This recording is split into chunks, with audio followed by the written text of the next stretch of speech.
Assalamualaikum warahmatullahi wabarakatuh. Baiklah, di sini saya akan sedikit memberikan tutorial bagaimana caranya menganalisa resisten dengan menggunakan ANSYS CFX. Nah, pada kali ini saya akan menganalisa resisten pada kapal dengan bentuk haluan X-bow dan pada kapal dengan bentuk haluan bulbous bow. Nah, langkah awal sebelum kita menganalisa resisten pada kapal ialah membuat modelnya terlebih dahulu. Nah, sebetulnya di sini saya sudah membuat modelnya.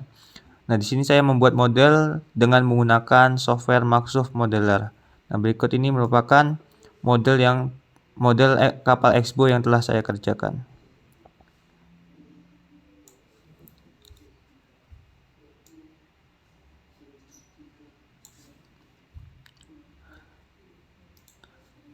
Dan ini merupakan model kapal bulbous bow yang sudah saya buat.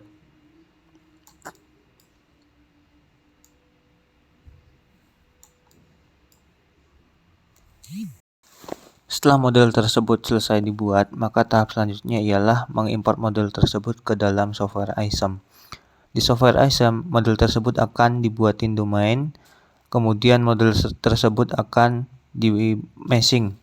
Adapun ukuran domain yang saya buat pada simulasi kali ini ialah dari haluan kapal ke depan domain itu panjangnya 2 lpp, dari buritan kapal ke belakang domain itu panjangnya 5 lpp, dari keel ke dasar domain itu panjangnya 2 lpp, dari atas kapal menuju atas domain itu panjangnya 1,5 lpp.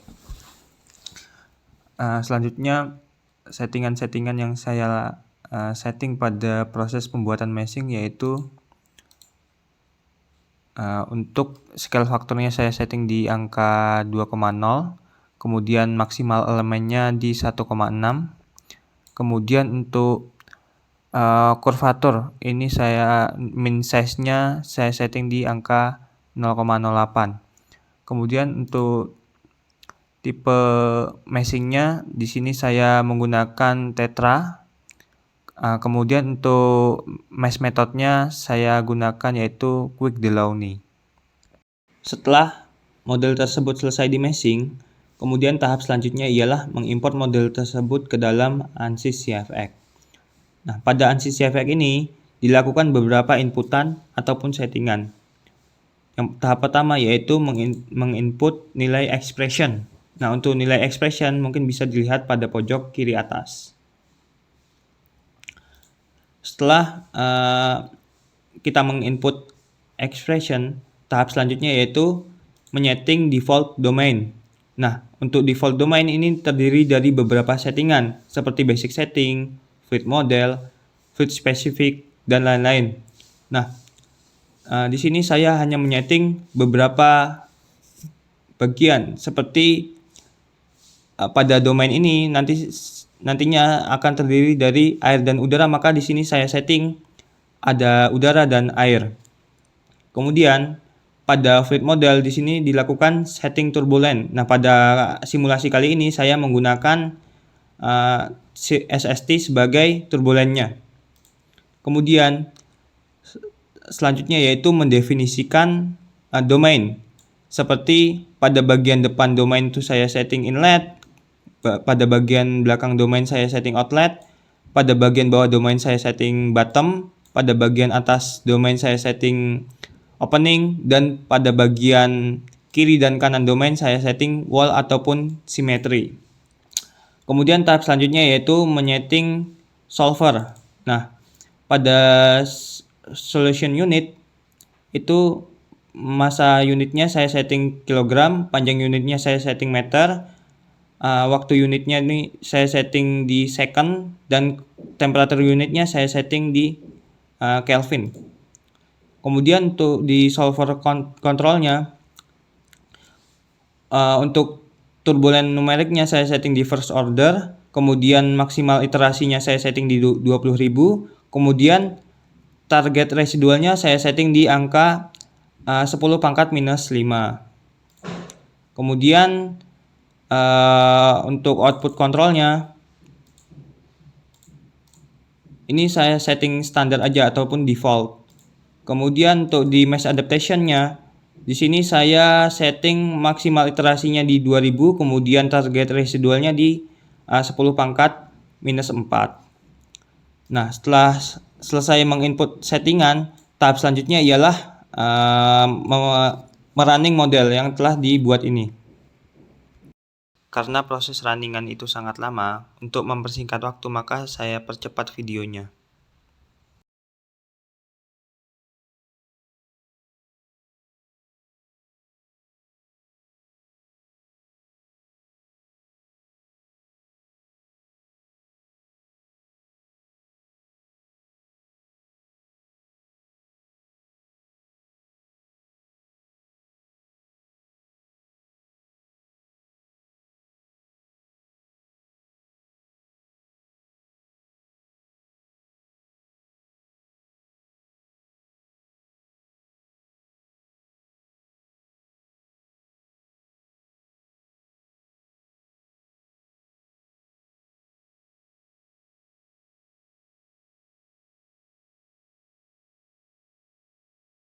Setelah runningan selesai, maka akan muncul tampilan seperti ini. Dan untuk melihat hasil runningan, kita bisa mengeklik post process result.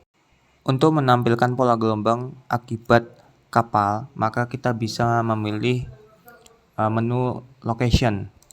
Kemudian kita klik ISO surface, kemudian klik OK. Kemudian untuk menampilkan bentuk 3D kapalnya, kita bisa mengaktifkan ataupun menceklis bagian hull ini. Nah, nanti bakalan kelihatan bentuk 3 dimensi dari kapalnya.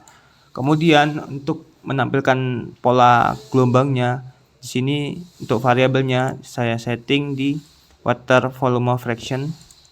Kemudian untuk value-nya saya isi di 0,5. Kemudian klik apply. Ya, kita tunggu sebentar. Nah, nanti bakalan muncul pola gelombang akibat pergerakan dari kapalnya ini. Kemudian ini kan pola gelombangnya kan tidak begitu jelas.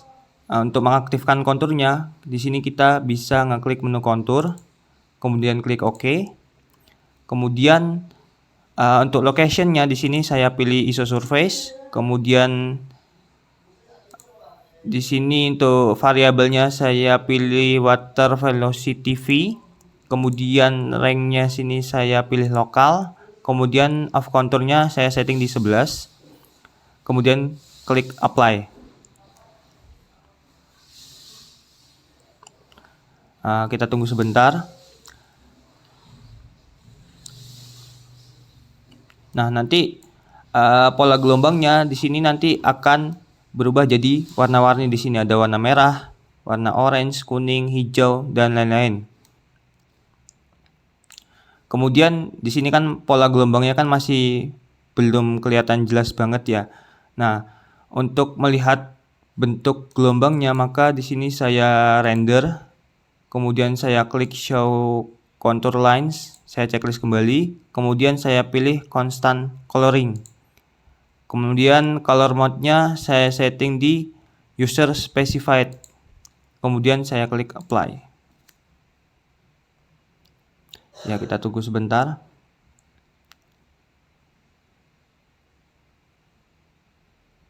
Nah, berikut ini merupakan pola gelombang yang diakibatkan oleh kapal dengan bentuk haluan X-bow. Sedangkan untuk menampilkan total force, kita bisa milih menu function calculator. Kemudian untuk functionnya di sini saya setting di force karena kita mencari force-nya. Kemudian untuk location-nya di sini saya setting hull karena kita mencari total resisten yang ada di hull. Kemudian di sini saya klik calculate. Nah, di sini terbaca total resisten pada kapal X-bow ini adalah 4,5 Newton.